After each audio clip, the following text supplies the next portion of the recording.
Dear candidate, we usually only hire people with stellar GPAs. Yours is obviously not that great, so why do you think you even have a chance of working here? You are a young graduate, fresh out of university. How will you be able to add value to a senior client? You do not seem to have done much beyond your academic achievements, so are you just a boring person? Has any of you ever had a question in an interview which really made you uncomfortable? So this is something that some people like to call a stress interview. So an interview where your interview partner deliberately tries to put you under stress. In this video, I will talk about stress interview situations, how you can prepare yourself. The framing of this video is stress interviews and job interview situations, but of course you might also face stress interviews in other instances. For instance, when you're facing a hostile client, which might ask you questions that put you under stress. So welcome to another video on firm learning. My name is Heinrich. I'm a former McKinsey consultant,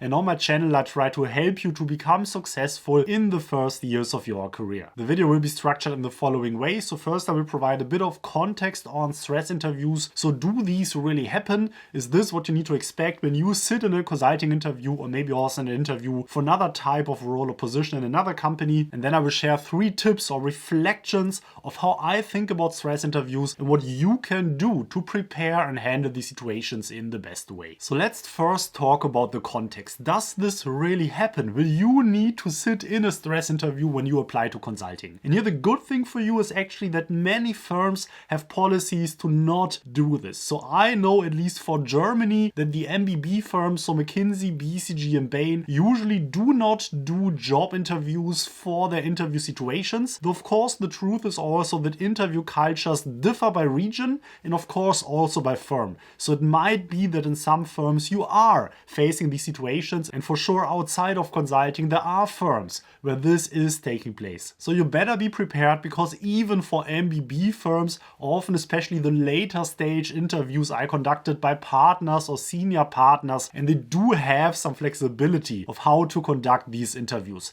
So I would never be sure that this is not something that might happen to you as well. So better be prepared for this. So what is the why? Why might people decide to do that? Why is anybody putting you in such a stress situation at all? And here it might be helpful for you just to take a step back. Think about what these interviews are trying to test after all anyway. And I would argue that the number one question that consulting firms want to answer when they interview you is this person able to potentially next week be with me on a team at a client, potentially very early on in the first 1, 2 or 3 weeks, sit alone with a client in a room having a conversation? Will this person be able to handle it well, to represent the firm well? This is the main question that consultants will ask themselves when interviewing candidates in case interviews, in personal fit interviews, and any other conversations that are taking place during interviews. And here it is just the truth that in a client environment, if you are a consultant, you will face stressful situations where clients will try to go after you, will try to attack you, will try to put you under stress. Situations like this literally happen every single week on most projects. You will regularly sit together in meetings with clients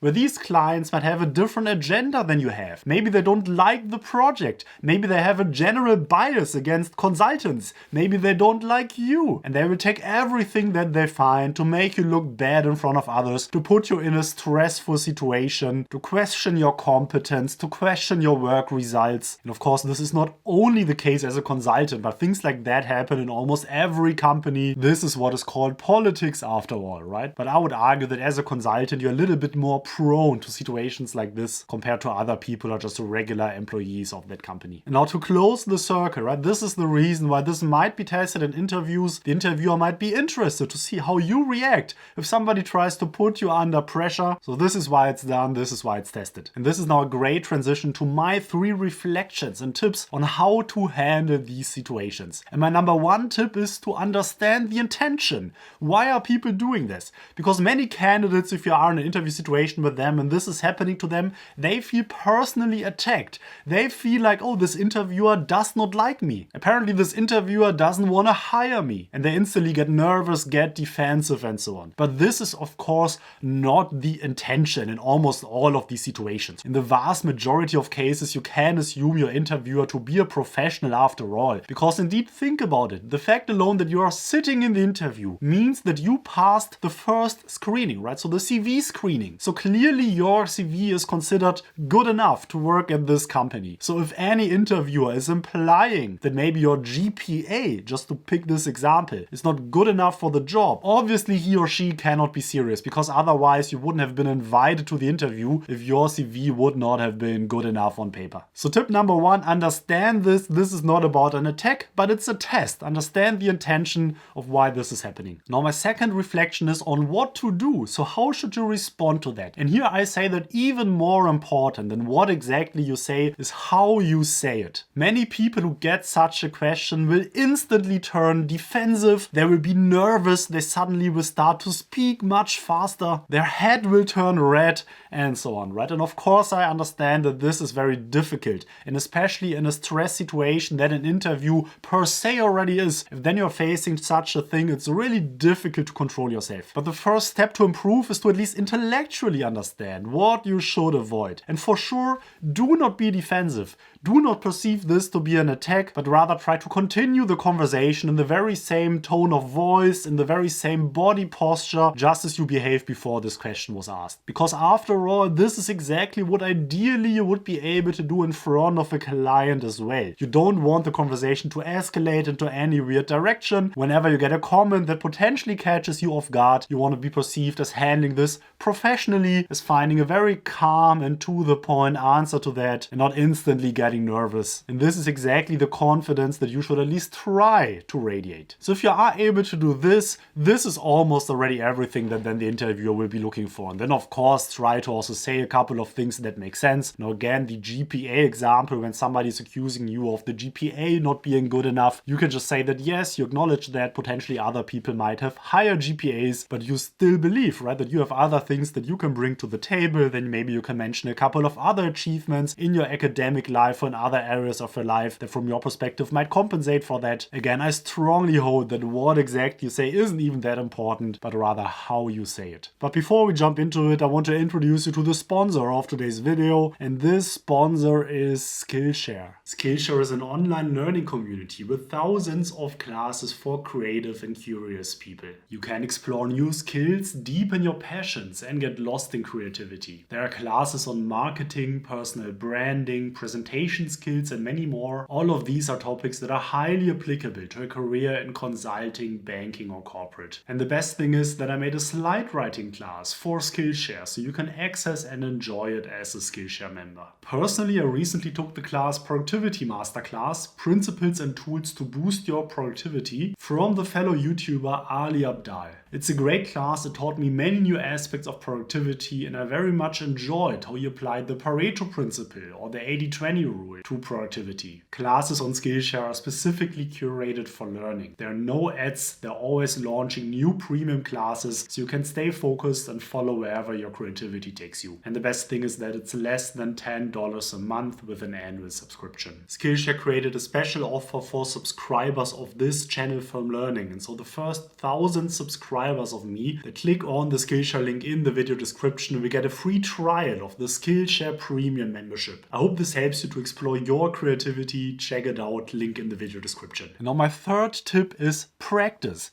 because the number one reason why usually seasoned consultants will be quite good at defending comments like this in client situations and so on is not because they are geniuses or super great at this from the beginning, but because they already experienced situations like this in a very, very frequent way. And if this happened to you lots of times, then it's not even a big deal to you anymore. You know how to handle it, you know how to reply, and the very same thing is true for job interviews. So if you never thought about that this might happen, how you would react, if you've never experienced anything like this, of course it will be extremely difficult then to react and reply in the right and correct way. So my tip would be that you try to expose yourself to these kinds of situations. So if you still have a couple of years before you really apply, try to get yourself into a leadership position, into an operational role, maybe at an organization, at a social cause that you really care about, about at your university. Try to get some things done there, collect some leadership experience, because in these settings you might also face situations like this where maybe people attack you, have another agenda than you, and this is a great playground just to develop these skills. If this is now already too late and now you're really just a couple of days, weeks or months before the interview, then maybe try to role play these situations with another person where he or she deliberately asks you questions like this and then you try to respond. And then another way how you can practice this, probably especially applicable for introverts like myself, is rather to play around these situations in your head. So try to imagine sitting in such an interview situation. Think about some questions that the other person might ask you that will really catch you off guard, and think about how you would react, how your blood pressure and pulse would increase, how you will feel uneasy, not really comfortable, how you would feel scared that maybe this is now the end of your interview. Try to really visualize all this and then try to relax and think about how you could find a good answer to that. I'd argue that if you really mentally go over these situations in a regular way, this will also potentially help you to handle these situations right in an actual setting in an interview. So I'd love to hear from you now. Did you ever experience difficult situations like this in job interviews or when sitting with clients or other business partners? Let me know in the comments. I'd love to hear from you. I will do my very best to answer every single comment, and of course comments also help me with the YouTube algorithm. So if you took any value out of this video at all, please hit the like button for the YouTube algorithm